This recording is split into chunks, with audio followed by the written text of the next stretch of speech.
Within the realm of vintage Pokemon merch, including the TCG, there's a lot of hidden gems. Things that we didn't get outside of Japan, or things we may have had as kids and forgotten about, or things we never knew about even as kids. But one that I think most of us probably had, or at least were aware of, is this gem. The Pokemon Official Nintendo Player's Guide from Nintendo Power. And this booklet is special in its own way. This one in particular was not the original one I had. The original one I had was thrown away or lost long ago. I actually found this one at a Goodwill for like $2, maybe a decade ago, and just a wave of nostalgia washed over me. It's a lost art form, not just because it's a player's guide and nobody really buys those anymore since all of the information is instantly on the internet as soon as the game releases, but at the time, you know, you didn't have all of these resources right out in front of you. You didn't know exactly where all the TMs were, or which Pokemon were exclusive to each game, where to find these rarer Pokemon, unless you looked in a player's guide or found one of the older websites like Cerebi. But the other part of it is the artwork, because yeah, you got some of the Ken Sugimori illustrations on some of the cards, but for the most part you didn't get to see any of that unless you had a player's guide and you could open it up and look at the Pokedex and compare what the pixel art was to the Ken Sugimori illustrations. So that's why I felt like this player's guide in particular needs its own merch video. And I'm also going to talk about another important player's guide that people either don't know exists or didn't care about when it released, but I found to be its own modern hidden gem. So second half of the video is going to be that player's guide. I'm sure a lot of you 30-ish year olds have some fond memories of this magazine too, because if you're like me, you probably poured hours and hours over just reading and rereading all of this stuff, looking at the maps, looking at just all of the illustrations and trying to copy them in your own art style. Because right off the bat, you're getting this map and this picture of Red, the main player character, that you didn't really get on any other merch. Because if you think about Pokemon merch, it was usually modeled after the anime. All you got was Ash, and you didn't really get a lot of maps or anything. You mainly just got pictures of the Pokemon themselves. But even just flipping through the beginning of the guide and seeing all of these illustrations kind of posed so that they're kind of interacting with each other, or just looking over what the player's guide actually suggests for what a good Pokemon team is. Even that artwork up there in the corner of Red using the PC, like, that's just artwork that I don't think is anywhere outside of the player's guide. If it is, it's in Japanese art books, or maybe in the manual that came inside the game box. I'm not entirely sure, but either way, there's just so much stuff in here that you didn't get anywhere else, and that's why I really think this is important. You even got these little sections that tell you like what the heaviest Pokemon are ranked, what the longest Pokemon are, and of course you've got maps, which as a 9 or a 10-year-old playing through these games for the first time, it can be kind of hard to get through something like Silphco in Saffron City without knowing exactly which warp points go to which other warp points. And yeah, these games are kind of busted, they're kind of easy, but again, playing it for the first time as a 9 or a 10-year-old, it's nice to know ahead of time what each gym leader's Pokemon are and what level they are so that you can prepare. Or just looking ahead at what the next city is and getting excited about progressing to that point and finally encountering all of these Pokemon that you're seeing in the player's guide but haven't actually found in the game yet. Or learning about where these little secret locations are, like the unknown dungeon, like the power plant, like the little hidden area in Victory Road, or even learning that you can just surf straight down from Pallet Town to get to Cinnabar and completely avoid Seafoam Island. But this right here, this is like the pride and joy of this player's guide. These little stickers with the pixel art, colored pixel art of all 150 Pokemon, so that when you get to the Pokedex part, whenever you added this Pokemon to your in-game Pokedex, you could keep track by peeling the sticker and placing it on that Pokemon in the physical Pokedex that's in the back of this player's guide. So I highly suggest, if you're wanting to get this particular piece of merch for yourself, try to find a copy that has the sticker sheet intact. I know my original version definitely didn't. I put those stickers on all kinds of shit. But this is probably the part that I poured over the most, is the actual Pokedex. Having that captivating watercolor artwork that was a lot of times different from what you saw in the anime. And there was just something that was more compelling about it. Seeing the Pokemon in these dynamic poses that you didn't even get in animation for whatever reason. And then just having available what level they learn all their moves. That way you can kind of look at your party and think about like, oh, if I just, you know, level this one up a couple more levels, it'll learn a move that'll make it a better member of my team. And then returning to this player's guide as an adult, the section I found most useful was the back section that has the item list. That way, if you needed a particular item for a certain type of playthrough, you knew where to find it.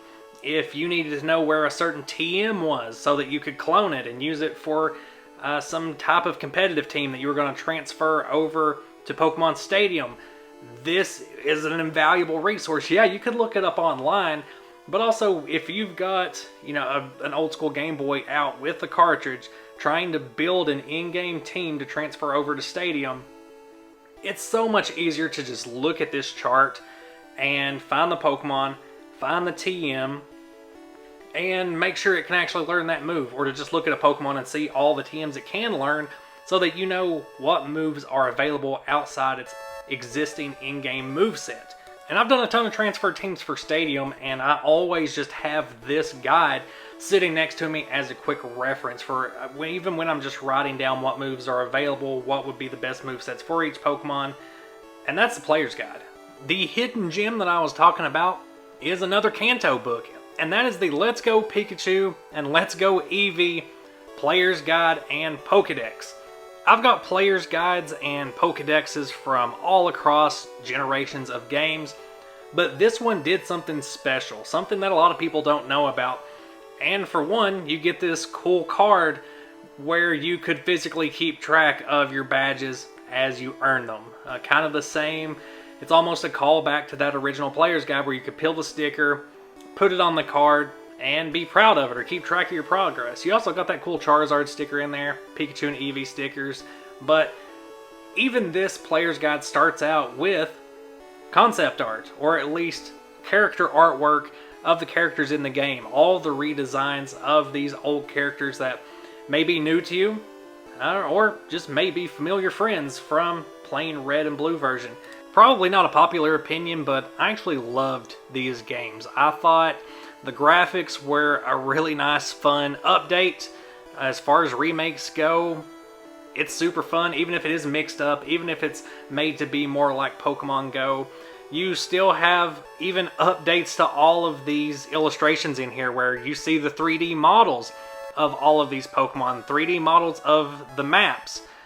And you do have your 2D artwork to accompany all of these too, just to mix it up a little bit and also give you just those little pops of the, it's almost like the Fire Red and Leaf Green illustrations that are used for this one, which is another cool nod. I don't know if it's purposeful or not, but just even seeing the 3rd generation Kanto style artwork used in this 7th gen game, it's fun because again, a lot of these 3D models, a lot of these 2D illustrations, even like this map, even though I have a playmat of it back there, this is a lot of stuff that you're not gonna find easily. Even if you're looking for it online, there's still some stuff in this player's guide that a lot of people don't even know about.